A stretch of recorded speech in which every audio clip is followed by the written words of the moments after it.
Ia masih mengingat bagaimana toko-toko ditandai dengan kata pribumi atau Islam sebagai upaya untuk menghindari kekerasan tersebut. Dengan tegas saya pernah berkata di media sosial, 1000% tidak akan masuk agama Islam.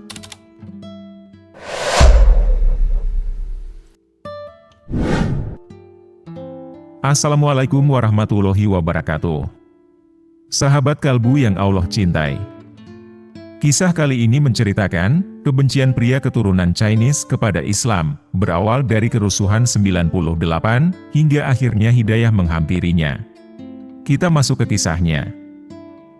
Kebencian seringkali berakar dari ketidaktahuan akan hal-hal yang kita benci. Namun, tidak selalu hal tersebut pantas untuk dibalas dengan rasa antipati yang mendalam. Terkadang, di balik itu tersembunyi kebaikan yang tak terduga.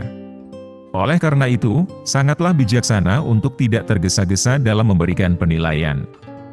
Perubahan pandangan ini tercermin dalam kisah transformasi spiritual seorang pria yang berpindah keyakinan, Andre Ho. Pria berumur 37 tahun ini, dulunya memiliki perasaan benci yang kuat terhadap Islam.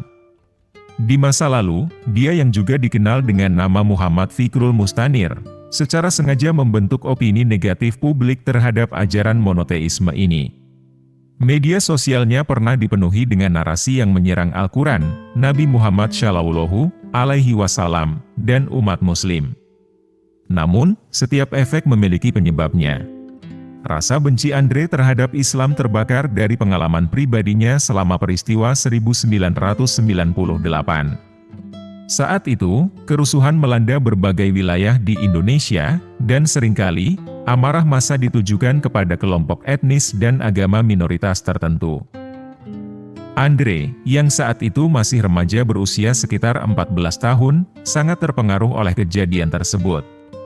Kenangan akan ketidakadilan yang ia saksikan, di mana orang-orang diserang hanya karena perbedaan warna kulit atau keyakinan, telah mengukir luka yang mendalam.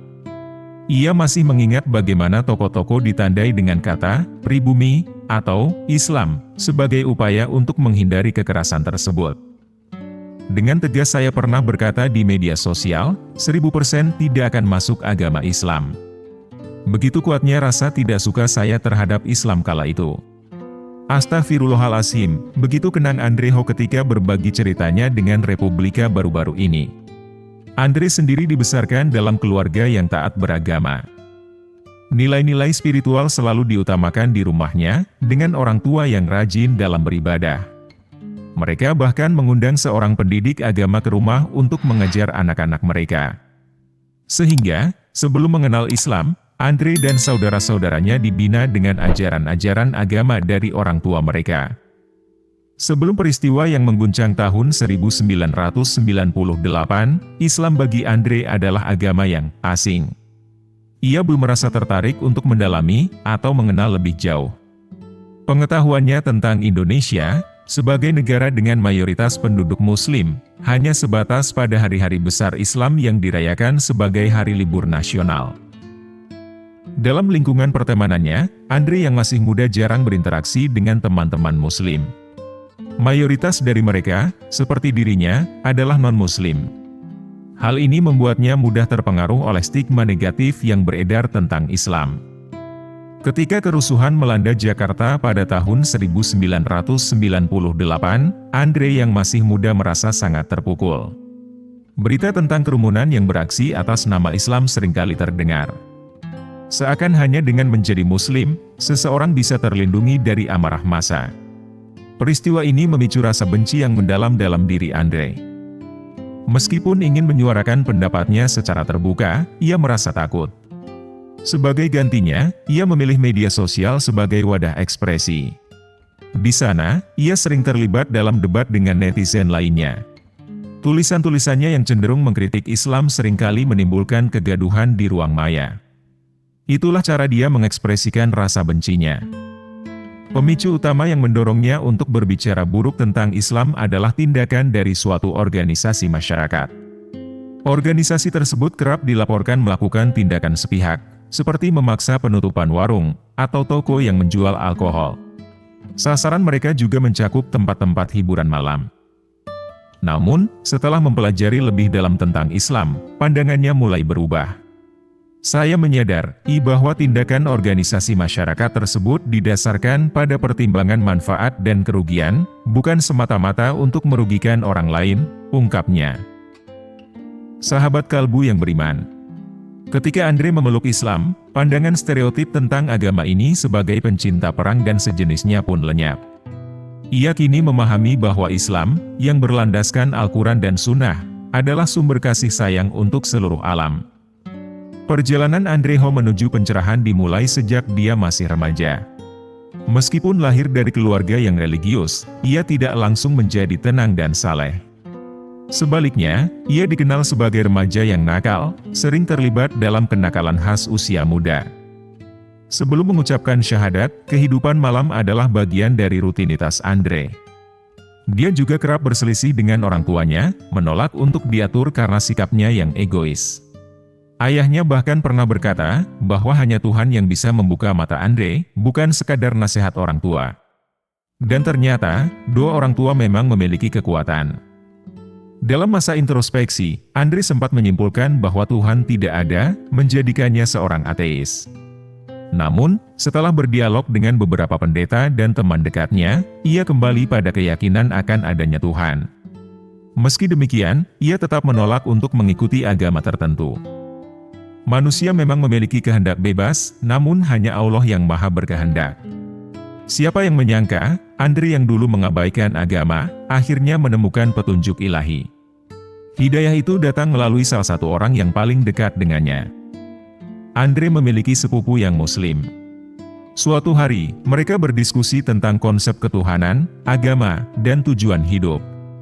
Pertanyaan-pertanyaan yang dulu tak terjawab bagi Andre, kini menemukan jawabannya melalui kerabatnya itu. Allah menetapkan tujuan hidup manusia untuk beribadah kepadanya. Firman-Nya yang tercatat dalam Quran Surah Az-Zariyat ayat 56, Aku tidak menciptakan jin dan manusia kecuali agar mereka beribadah kepadaku, menjadi landasan ini. Pertemuan pertama dengan sepupunya tidak langsung menggugah hati Andre. Namun, setelah 4 sesi diskusi yang mendalam dan beragam, benih-benih hidayah mulai tumbuh. Rasa ingin tahu Andre tentang Islam pun berkembang. Sepupunya, dengan sabar, mulai mengungkapkan kepadanya tentang esensi tauhid. Sebelum benar-benar memahami Islam, kamu harus hadir di majelis taklim, kata sepupunya. Penjelasanku hanya sebatas permukaan. Dengan nasihat itu, Andre pun mulai rutin menghadiri majelis taklim, meski belum secara resmi menjadi Muslim. Di sana, ia belajar bahwa Islam melampaui sekadar ritual, agama ini menyediakan panduan untuk setiap aspek kehidupan. Tidak hanya untuk kehidupan duniawi yang sementara, Al-Quran dan Sunnah Nabi juga menawarkan petunjuk tentang kehidupan akhirat.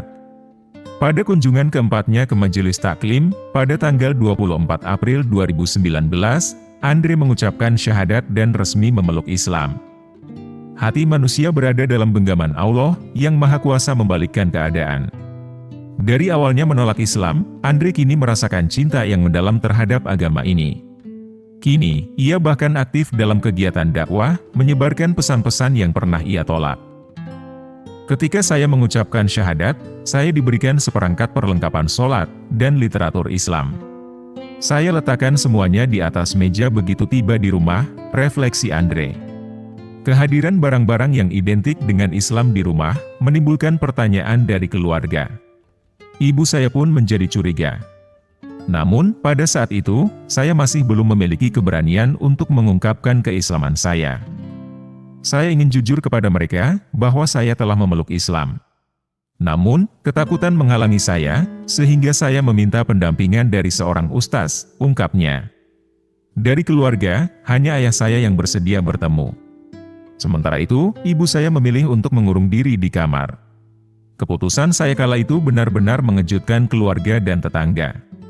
Syukurlah, saya tidak diusir, meskipun hubungan keluarga menjadi agak renggang. Seiring waktu, terutama setelah mengikuti sebuah kajian, saya mulai mengerti. Pandangan seseorang terhadap agama seringkali dipengaruhi oleh perilaku pengikutnya.